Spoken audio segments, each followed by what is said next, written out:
Innal hamdalillah nahmaduhu wa nasta'inuhu wa nastaghfiruh wa na'udzu billahi min shururi anfusina wa min sayyiati a'malina may yahdihillahu fala mudilla lahu wa may yudlil fala hadiya lahu wa asyhadu an la ilaha illallah wahdahu la syarika lahu wa asyhadu anna Muhammadan abduhu wa rasuluh. Tsumma amma ba'd. Ikhwah dan juga akhwat sekalian yang online yang insyaallah dirahmati oleh Allah Subhanahu wa taala. Kembali insyaallah kita lanjutkan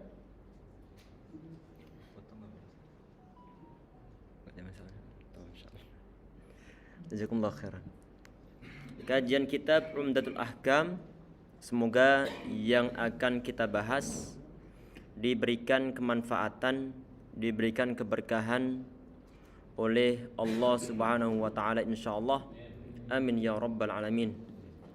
Insyaallah untuk malam ini yang kita bahas adalah hadis yang ke-11. Insyaallah hadis yang ke-11. Afwan, masih potongan hadis yang ke-10 belum selesai kita bahas kemarin. Ini saat ini adalah dari segi syarah-syarahnya. Di pembahasan yang terakhir ya ikhwah, yang kita bahas ini adalah tentang suatu keistimewaan umat Rasulullah SAW, yaitu yang berupa nanti pada hari kiamat mereka datang dalam keadaan bercahaya di bagian keningnya dan juga di bagian kaki ataupun tangannya. Sebab apa? Sebab kemarin karena faktor wudu. Itu sudah kita bahas di pertemuan yang terakhir kemarin. Ini di sini dalam segi syarahnya. Perhatikan di sini. Di saat kemarin sahabat Abu Hurairah radhiyallahu anhu, beliau membasuh bagian kaki beliau di saat lagi berwudu, beliau membasuhnya sampai bagian betis-betisnya.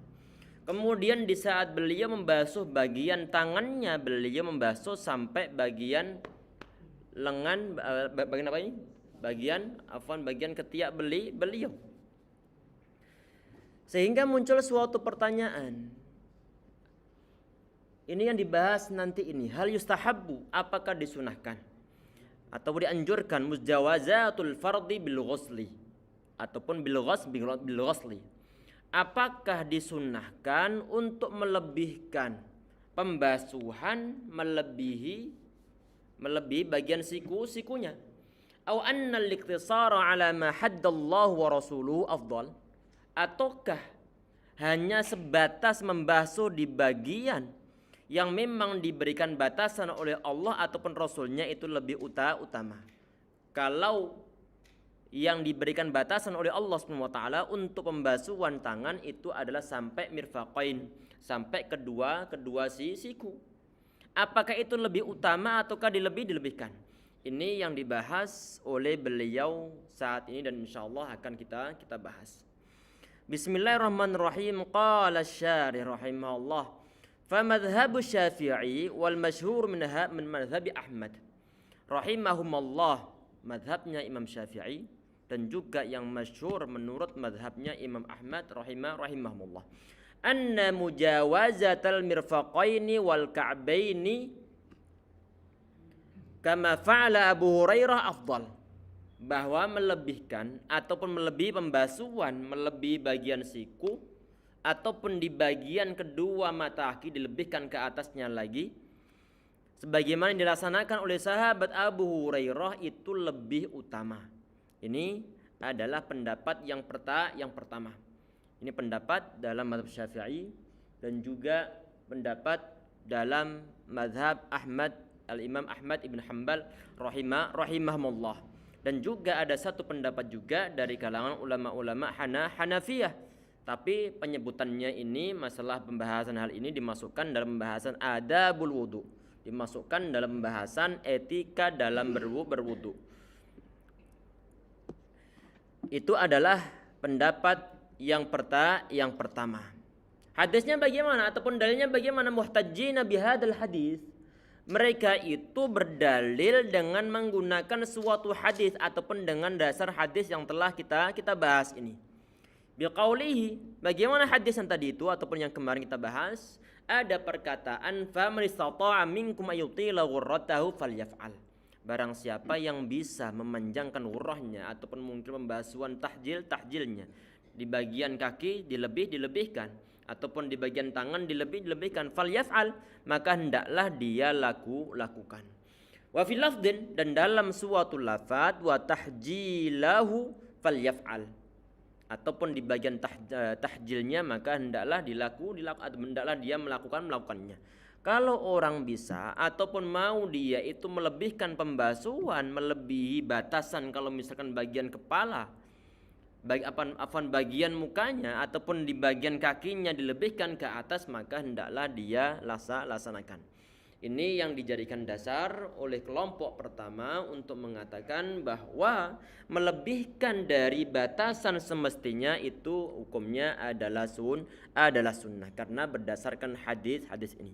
Untuk perkataan faman istata'a minkum yutila ghurratahu itu tadi, nanti insyaallah akan ada pembahasan secara khusus. Apakah perkataan tersebut adalah perkataan dari Rasulullah ataukah bukan dari beliau, ataukah hanya sekedar komentar dari sahabat Abu Hurairah radhiyallahu anhu. Kemudian di sini beliau menyebutkan wa madhabul jumhuri, sedangkan madhabnya jumhurul ulama. Ini kita mendapatkan versi yang lain ya ikhwah. Versi yang lain Anda dapatkan dari Al-Mawsu'ah Al-Kuwaitiyah Al-Fiqhiyah Al-Kuwaitiyah, yaitu ensiklopedia fikih yang diterbitkan di Kuwait. Di sini yang jumhur ulama itu adalah tadi itu yang pertama. Jelas ya, pendapat yang pertama itu adalah pendapat dari jumhur ulama ataupun mayoritas para ulama. Karena di sana ada mazhab Syafi'i, kemudian mazhab Hambali, termasuk dari mazhab Hanifah. Berarti ada 3 mazhab. Sedangkan kita memiliki 4 mazhab. Berarti ini adalah mayoritas. Jelas ya? Tetapi di sini beliau mengatakan ini versi lain tadi yang kita sampaikan. Mazhabul jumhur, mazhabnya ulama jumhur ulama di sini, wa huwa sahih, itu adalah yang sahih. Bagaimana? Kata beliau di sini, annal wuqufa 'inda hududillahi afdal. Bahwa berhenti pada batasan-batasan Allah Subhanahu wa taala, afdalu itu lebih utama. Artinya bagaimana di saat Allah mengatakan ilal fil mirfaqain, pembasuhan, faghsilu aydiyakum ilal mirfaqain, basuhlah kedua tangan kalian sampai di bagian siku-sikunya. Itu adalah batasan dari Allah Subhanahu wa taala. Kalau itu adalah batasan dari Allah Subhanahu wa taala, maka pendapat kedua ulama ini adalah mereka mengatakan itu niscaya lebih utama. Lianna hadzal haditsa mudraj. Jelas ya insyaallah ya ikhwah. Tadi itu ini adalah pendapat yang kedua. Alasan mereka bagaimana? Alasan pendapat ulama yang kedua ini, lianna hadzal haditsa mudraj. Karena hadis ini adalah hadis yang ada unsur idrajnya, ada unsur sisipan ataupun tambahan suatu komentar dari sahabat Abu Hurairah radhiyallahu anhu. Nanti insyaallah kita bahas tentang masalah hadis yang mudraj. Artinya, faman istata'a minkum ayutila ghurratahu, penambahan tersebut itu adalah bukan perkataan Rasulullah tetapi adalah perkataan sahabat Abu Hurairah radhiyallahu anhu. Kemudian waqaluhu, saat ini dibahas insyaallah waqaluhu. Adapun perkataan dalam hadisnya faman istata'a ila akhiri, ini ada kata-kata ilah, maksudnya adalah ila akhiri dan seterusnya ataupun sampai yang terakhir. Faman istata'a minkum ayutila ghurratahu titik-3, kemudian ilah artinya adalah ila akhirih, singkatan dari ila akhirih sampai yang terakhir. Min kalami Abi Hurairah.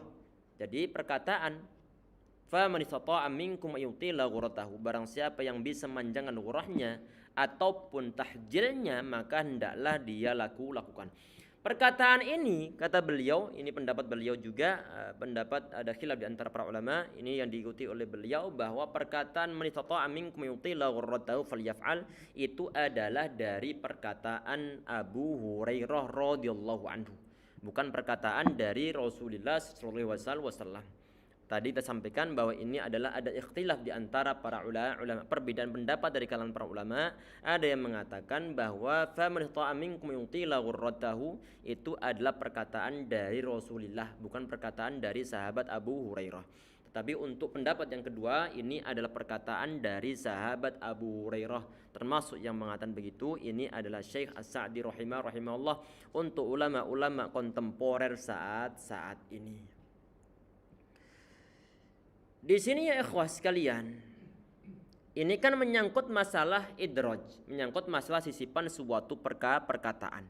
Ada penambahan suatu perkataan, menurut qaul yang kedua, pendapat yang kedua ini, ada sabda Rasulullah tentang masalah keistimewaan umat Rasulullah.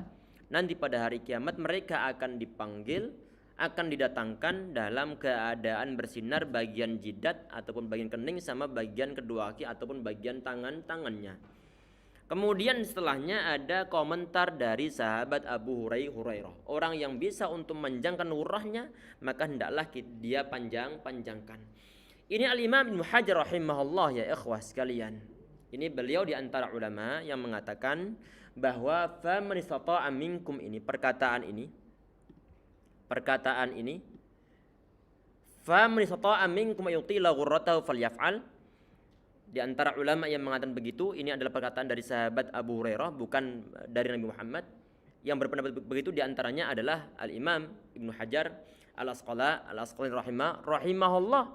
Di antara indikasi bahwa perkataan tersebut itu adalah perkataan sahabat Abu Hurairah, bukan perkataan Rasulullah SAW, adalah apa ataupun suatu riwayat yang ada dalam Sahih Muslim rahimahullah. Yang kemarin kisah sudah kita sampaikan, saat itu ada seorang tabi'in yang bernama Abu Hazim rahimahullah. Kebetulan di saat sahabat Abu Hurairah beliau berwudu, di belakangnya itu ada seorang tabi'in yang bernama Abu Hazim. Tabi'in itu siapa? Adalah murid dari kalangan para sahabat. Saat kemudian beliau bertanya-tanya, nanya kepada sahabat Abu Hurairah, ini antum wudunya ini model bagaimana, kok cara membasuhnya sampai bagian ketek-keteknya, kok tidak hanya sebatas di bagian sikunya saja. Kemudian sahabat Abu Hurairah beliau mengatakan, lau alimtu annakum hahuna mata wada'tu hadzal wudu. Kalau seandainya, kata sahabat Abu Hurairah, kalau seandainya aku tahu bahwa kalian ataupun engkau saat ini berada di sini, berada di belakangku, niscaya aku tidak akan berwudu dengan model wudu yang semacam ini. Artinya memang yang dipraktikkan sahabat Abu Hurairah itu tidak ingin dilihat oleh orang lain. Tidak ingin dilihat oleh orang-orang lain. Ini hadisnya adalah hadis sahih dalam Sahih Muslim. Kenapa beliau melaksanakannya? Itu adalah hasil ijtihad, pertimbangan beliau sendiri. Biar nanti pertimbangannya adalah di saat beliau ataupun umat-umat ataupun orang-orang Islam mendapatkan suatu cahaya yang diberikan oleh Allah SWT sebab wudu, biar nanti cahayanya sampai ke atasnya, bukan sekedar sampai di sini saja. Ini adalah pertimbangan sahabat Abu Hurairah radhiyallahu anhu. Sehingga di sini dengan indikasi ini, dengan adanya dalil ini, dikatakan oleh Al-Imam Ibnu Hajar rahimahullah bahwa perkataan man istata'a minkum yutila ghurratahu ataupun au tahjilahu falyaf'al, ini adalah dari sisipan sahabat Abu Hurairah, bukan dari perkataan Rasulullah sallallahu alaihi wasallam. Jelas insyaallah ini ya. Kemudian di poin berikutnya, wa yadullu ala dzalika umur. Ini adalah di antara dalil, kita perhatikan. Beliau di sini mengatakan berikutnya, wa yadullu ala dzalika umur. Hal ini dibuktikan atau hal tersebut dibuktikan dengan masalah apa? Dan masalah-masalah berikut nanti ini tentang masalah pendalilan yang digunakan oleh kelompok yang kedua, termasuk Imam Syekh As-Sa'di rahimahullah dalam kitab ini yang mengatakan bahwa pembasuhan bagian tangan ataupun di bagian kaki itu cuman sebatas mata kaki ataupun untuk tangannya sebatas di bagian sikunya. Di antara yang digunakan untuk berdalil itu apa? Kita perhatikan di sini ini hal-hal berikut ini. Annal Imam Ahmad. Sesungguhnya Imam Ahmad rawa hadzal haditsa An-Nu'aim an Abi Hurairah. Al-Imam Ahmad rahimahullah, beliau meriwayatkan hadzal haditsa, meriwayatkan hadis ini. An-Nu'aim dari seorang sahabat yang bernama dari seorang tabi'in dari seorang tabi'in yang bernama Nu'aim dari sahabat Abu Hurairah radhiyallahu anhu biwaqfi hadhihi ziyadah ala Abi Hurairah, dengan memauqufkan penambahan ini atas sahabat Abu Hurairah. Artinya mauquf itu bagaimana? Adalah suatu perkataan ataupun suatu hadis yang sumber pengucapnya itu adalah bersumberkan dari seorang sahabat. Jadi kalau kita belajar ilmu mustalah hadis, kalau ada suatu hadis, pokok pembahasan itu adalah perbuatan Rasulullah, ataupun ucapannya adalah ucapan Rasulullah, ataupun ketetapannya adalah ketetapan Rasulullah, maka hadisnya disebut hadis marfu'.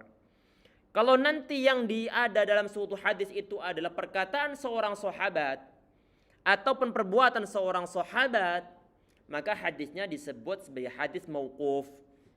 Kita perhatikan di sini ini iyadah dengan memauqufkan penambahan ini. Penambahan apa? Penambahan man istata'a minkum yutila ghurratahu falyaf'al. Ini adalah dimauqufkan di atas ataupun atas sahabat Abu Hurairah. Artinya perkataan tadi itu memang bersumberkan dari sahabat Abu Hurairah, bukan bersumberkan dari Rasulullah sallallahu alaihi wasallam. Wa aidan, dan juga kata beliau, ini yang pertama. Yang kedua, fa italatul ghurrati ghairu mumkinah. Perhatikan di sini, memanjangkan ghurrah itu enggak mungkin. Enggak mungkin itu bagaimana? Kalau tahjil mungkin. Tahjil itu yang bagaimana? Melebihkan basuhan untuk bagian tangan sama bagian kakinya. Kalau tangan sampai sebatas siku, kemudian dipanjangkan sampai bagian ketiak. Kalau kaki mungkin bagian mata kaki, kemudian diataskan sampai bagian betisnya. Ini mungkin kalau tahjil. Tetapi untuk hurrah kan pembahasannya di bagian muka. Hurrah pembahasannya adalah di bagian muka. Muka ini terbatas dan bentuknya tidak melebihi lagi. Terbatas muka bagian mana? Di bagian min mana sya'ri, di bagian tumbuh-tumbuhnya rambut. Ini berarti batas bagian muka. Sampai bagian sini, ini adalah bagian muka. Kalau dipanjangkan, mau dipanjangkan sampai mana? Sehingga di sini katakan bahwa fa italatul ghurrati ghairu mumkinah. Sehingga memanjangkan ghurrah itu enggak mungkin. Sehingga termasuk dikatakan oleh Al-Imam Ibn Taimiyah rahimahullah, beliau mengatakan tentang masalah komentar tentang masalah beliau tentang masalah hal ini, beliau mengatakan hadzal la yumkin ay yakuna min kalamin Nabi sallallahu alaihi wasallam. Ini enggak mungkin, yaitu perkataan mita'aminkum ayyutila ghurratahu, ini tidak mungkin dari perkataan Rasulullah sallallahu alaihi wasallam. Li'anna al-ghurrata la tatasawwar, karena di saat nanti kita membasuh enggak mungkinnya bagaimana? Enggak terbayangkannya bagaimana? Enggak terbayangkannya adalah di saat kita itu membasuh bagian muka kita, kemudian kita panjangkan, kita lebihkan sampai bagian rambut.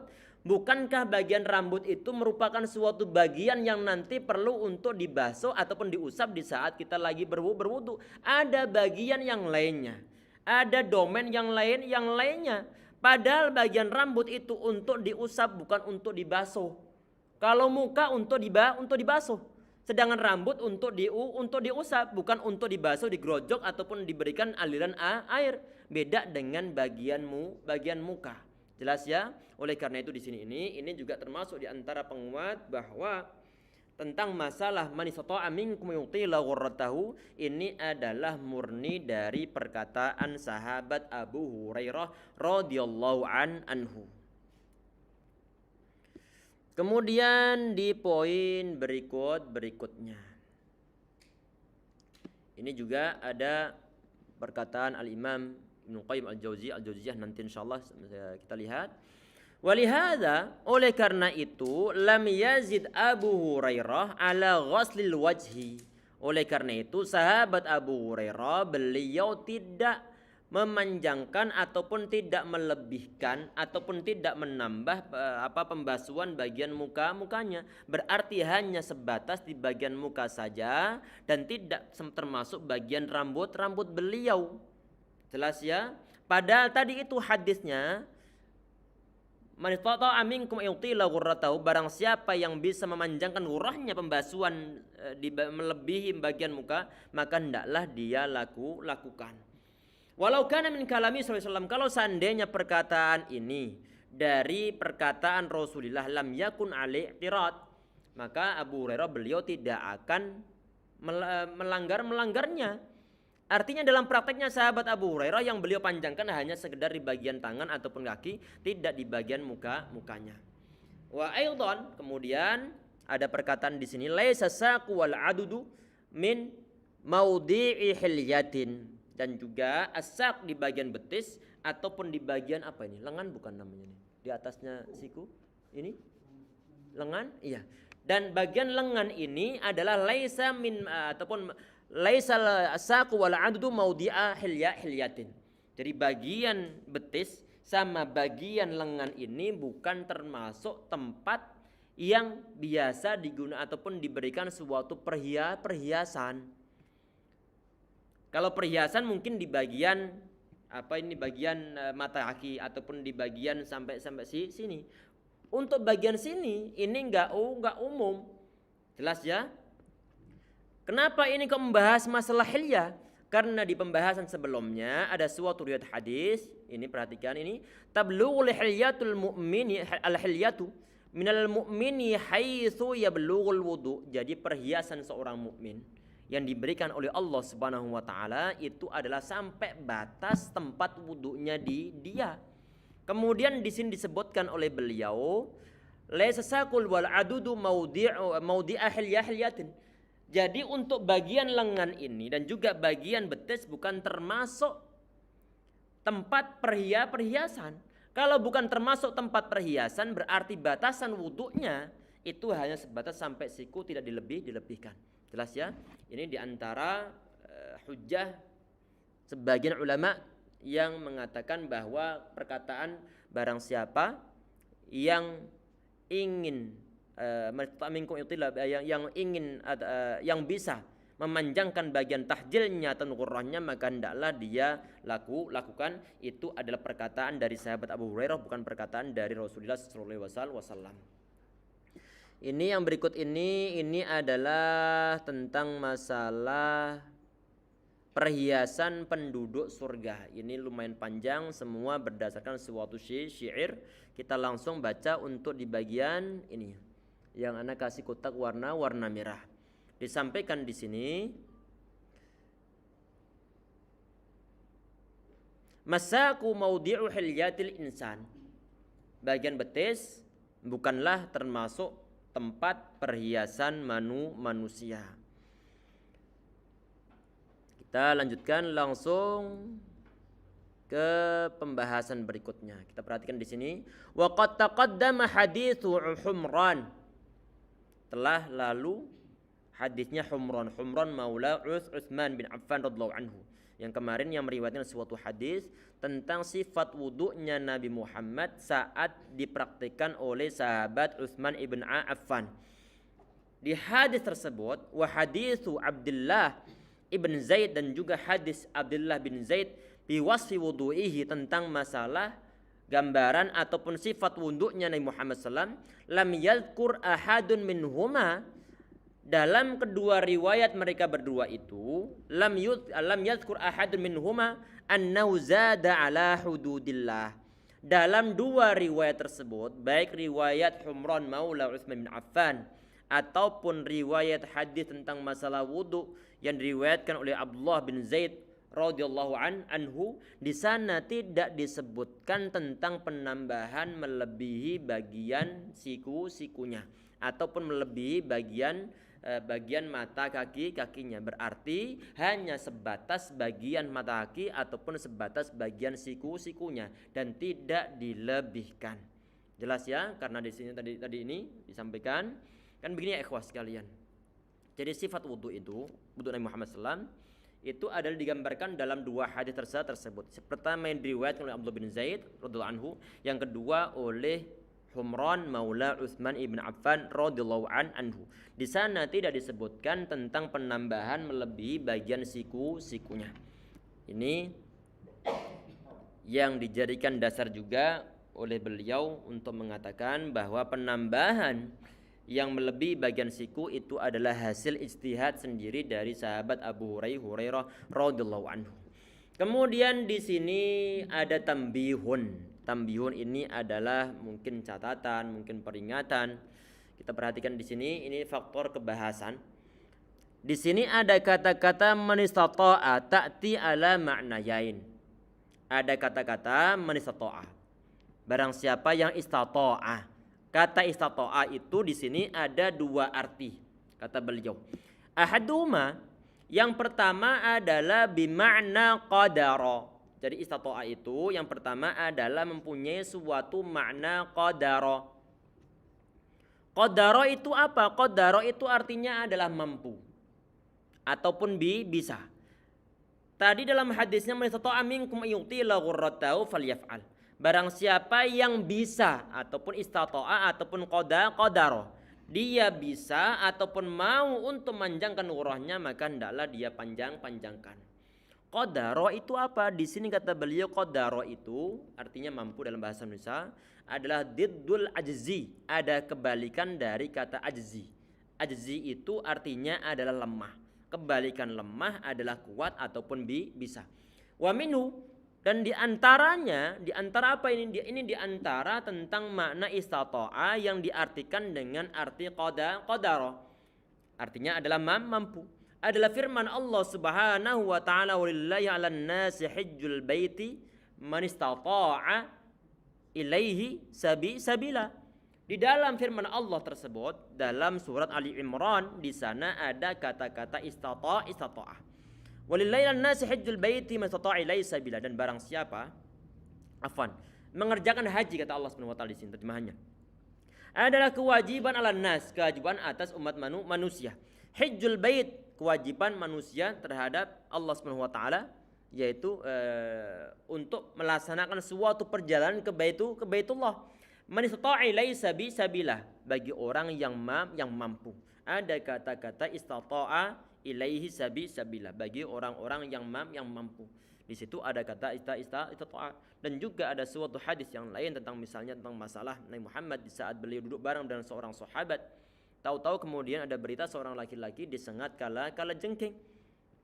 Disengat kala jengking. Ini hadisnya hadis yang sahih dalam riwayat sahabat, dalam riwayat Imam Muslim. Kemudian ada seorang sahabat dari kalangan yang duduk bareng dengan Nabi Muhammad saat itu. Arqiyah Rasulullah, apakah perlu ana ruqyah dari Rasulullah terhadap laki-laki yang tersengat kala jengking ini? Apakah boleh aku ruqyah? Kemudian Nabi Muhammad beliau mengatakan, man istata'a minkum ayyan fa'a akhahu falyaf'al.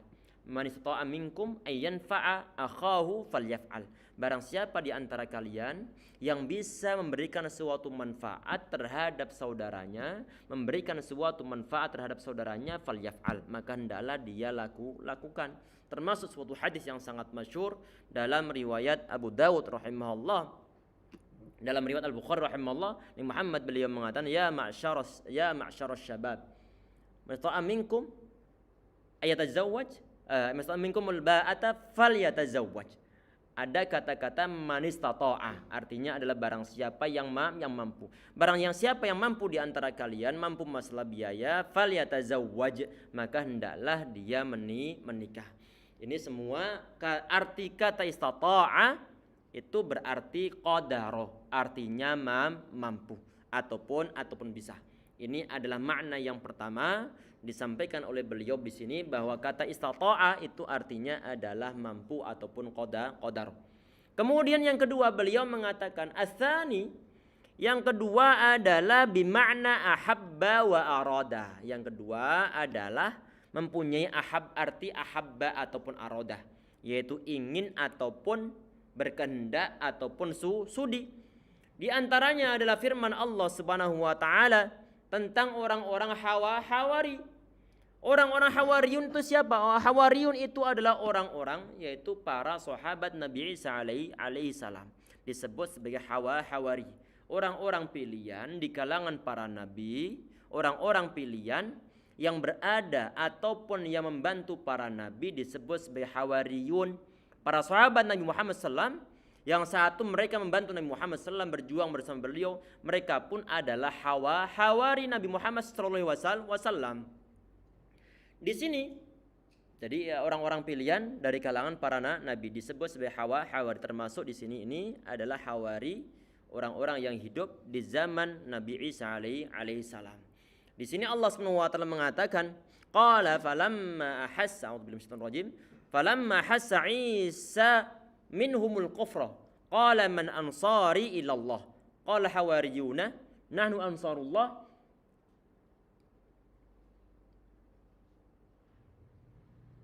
Naam. Nahnu ansarullah amanna billahi washhad bi anna muslimun. Ini adalah para Hawari.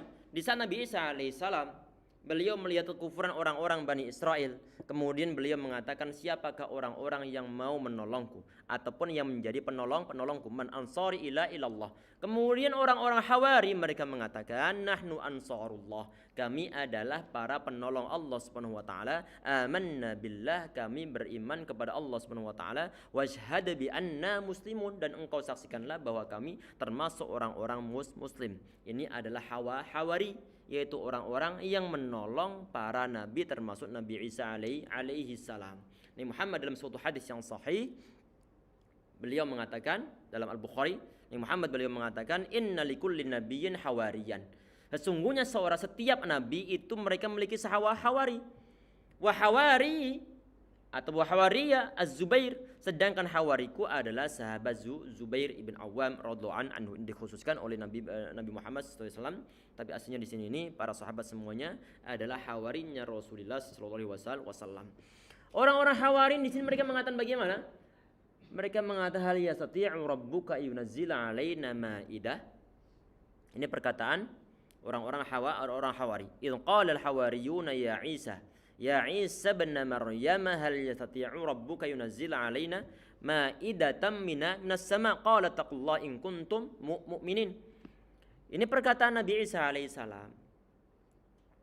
Perkataan orang-orang Hawari terhadap Nabi Isa alaihissalam. Wahai Isa ibn Maryam, sudi ataukah maukah? Kita perhatikan di situ ada kata-kata hal yastati'u rabbuka. Apakah Tuhanmu itu sudi ataupun mau menurunkan ma'idatan mina ayunazzila alaina ma'idatan minas sama? Apakah Tuhanmu itu dia mau ataupun sudi menurunkan suatu makanan yang dari langit? Apakah Tuhanmu mau? Kata istata'a diartikan ahabba ataupun aroda. Karena kenapa kok nggak diartikan dengan arti qadaro ataupun mampu? Karena yang ngomong ini adalah orang-orang Hawari yang jelas mereka itu beriman kepada Allah Subhanahu wa taala, sehingga mereka tidak akan ragu-ragu sama sekali. Kita perhatikan disampaikan oleh beliau di sini, ai hal yuhibbu wa yuridu wa illa. Apakah Tuhanmu itu mau? Apakah Tuhanmu itu sudi untuk menurunkan suatu makanan atau enggak mau? Fa innahum lam yashku fi qudratillah. Mereka ini tidak ragu-ragu dengan ataupun dalam kekuasaan Allah Subhanahu wa taala. Karena mereka ini adalah para penolong Nabi Isa alaihissalam. Artinya mereka itu memang beriman kepada Nabi Isa alaihissalam dan mereka tidak ragu tentang kemampuan Allah Subhanahu wa taala. Sehingga di sini yastati'u tidak diartikan dengan arti qadara sebagaimana yang pertama, tetapi diartikan ahabba ataupun diartikan aroda, ingin ataupun sudi ataupun mau. Walihada, oleh karena itu lamma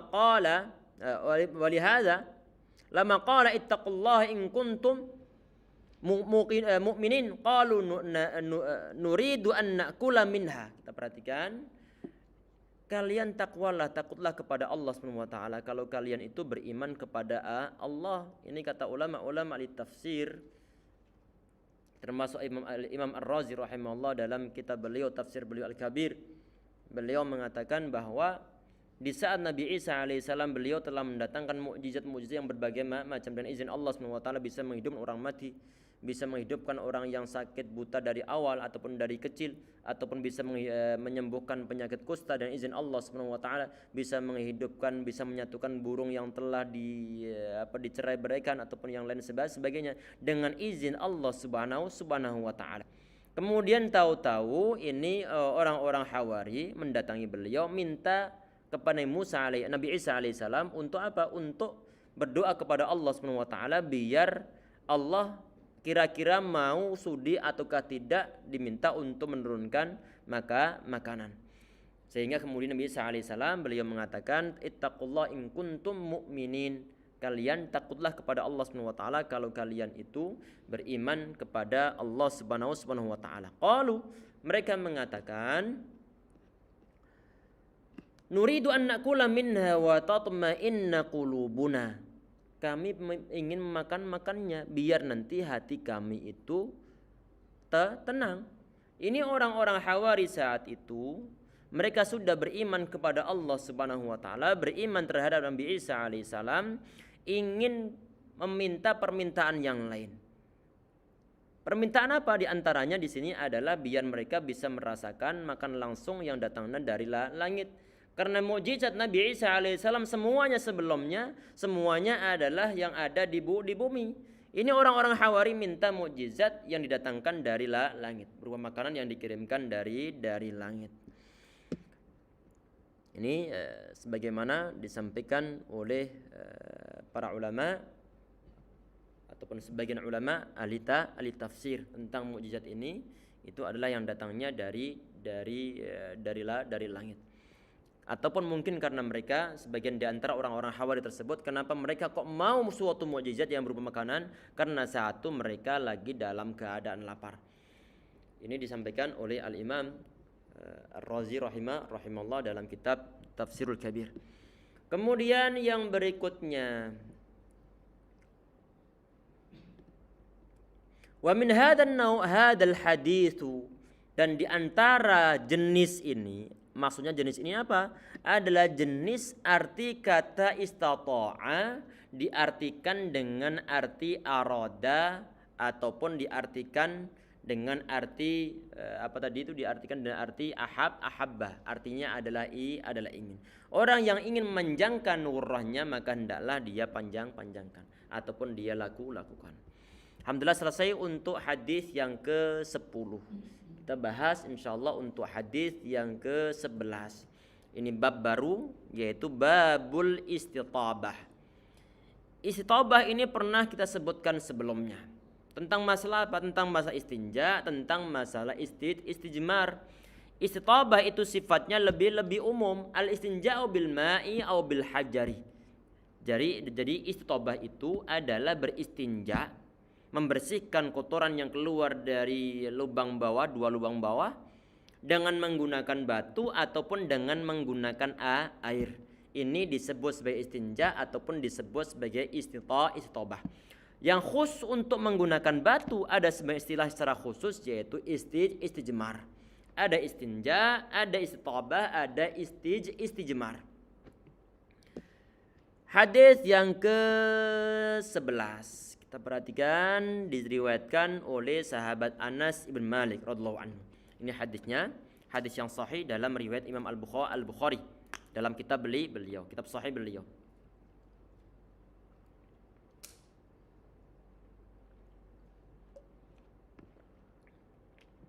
An Anas ibn Malik radhiyallahu anhu, anna Rasulullah, dari Rasulullah sallallahu alaihi wasallam, kana idza dakhala khala'a, Nabi Muhammad di saat beliau masuk toilet, masuk kamar mandi, beliau mengucapkan, Allahumma inni a'udzubika minal khubuthi wal khabaithi. Ya Allah, aku minta perlindungan kepadamu dari al-khubuth dan dari al-khaba'ith.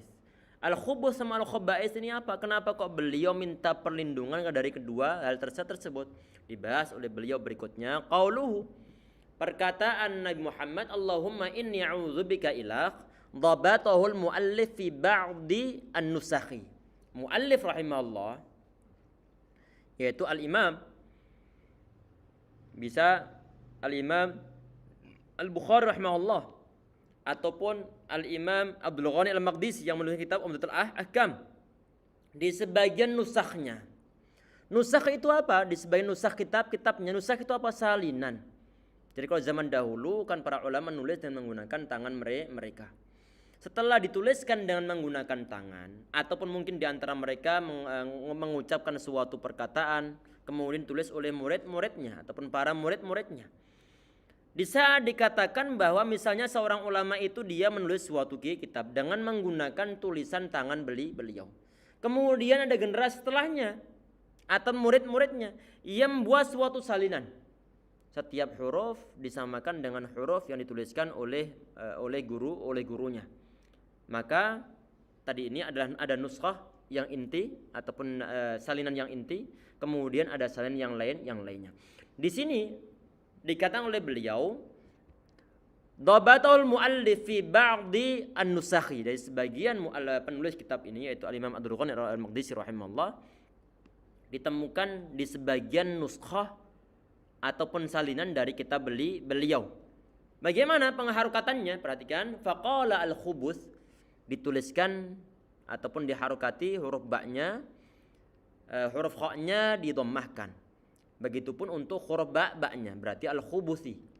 Berarti al-khubuthi. Allahumma inni a'udzubika minal khubuthi. Kata al-khubuth itu adalah jamak dari kata khabith. Kemudian minal khubuthi wal khabaithi. Sedangkan kata khaba'is itu dia adalah jamak dari kata khabithah. Faka'annahu ista'adha billahi min dzukrani syayatin wa inathihim.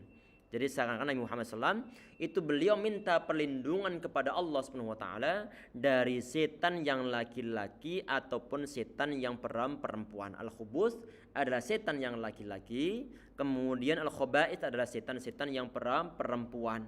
Itu kalau huruf ba-nya didommahkan. Al-khubuth. Ada sebagian ulama yang dengan mensukunkan huruf ba-nya, bisukunil ba. Kalau nanti Allahumma inni a'udzubika minal khubuthi, ba-nya disukunkan, maka artinya adalah suatu keburukan ataupun kejelekan ataupun kesesatan ataupun mungkin keburukan yang lainnya. Wal khaba'isi, sedang kata khaba'is itu diartikan ahlus syarr, yaitu para ahli keburukan ataupun kejahatan. Jadi kalau kita mengatakan Allahumma inni a'udzubika minal khubuthi, ba-nya didommahkan, artinya adalah setan laki-laki, wal khabaithi adalah setan perempuan. Kalau diharokati dengan ba disukunkan, khubuthi, ba-nya disukunkan, maka nanti artinya adalah asyar, keburukan, sedangkan al khabaithi artinya adalah ahli keburukan. Wa ka'anna hadza ajma'u lil ma'na li'anna maqam ad-du'a yaqtadi ta'mim. Sebagai penutupnya, wa ka'anna hadza ajma'u lil ma'na, seakan-akan ini arti yang kedua ini itu lebih mengumpulkan arti. Karena kenapa? Karena setan ini masuk dalam ruang lingkup keburukan sehingga lebih umum. Sedangkan maqam ad-du'a, tempat doa, posisi suatu doa itu adalah menuntut tentang suatu keumuman. Artinya biar mencakup kesemuanya. Kita tambah sedikit insyaallah ya ikhwah. Wa qala Qadhi Iyad, Al-Imam Qadhi Iyad beliau mengatakan aktsar riwayat syuyukh bisukunil ba.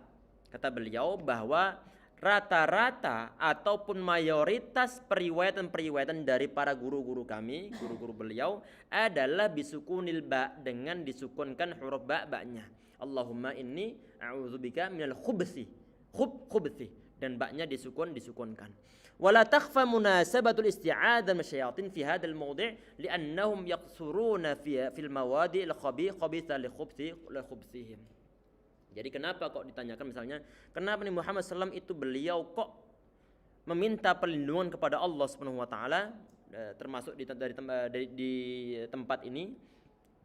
Karena mereka itu yaitu para setan ataupun keburukan-keburukan itu berada di semua tempat, termasuk di bagian toilet. Maka di sini Muhammad beliau minta perlindungan kepada Allah Subhanahu wa taala dari godaan setan.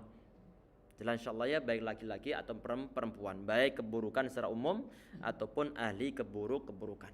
Mungkin sampai di situ ya ikhwah sekalian. Nanti insyaallah untuk pertemuan pekan depan kita bahas tentang masalah suatu hadis yang berkaitan tentang masalah etika di saat buang air insyaallah. Semoga bermanfaat untuk yang kita bahas di sesi yang pertama ini. Insyaallah nanti habis sholat isya kita tambah beberapa menit untuk menerima tanya jawab insyaallah. Untuk sesi yang pertama kita tutup dengan doa kafaratul majlis. Subhanakallahumma wa bihamdika asyhadu an la ilaha illa anta astaghfiruka wa atubu ilaik. Assalamualaikum warahmatullahi wabarakatuh.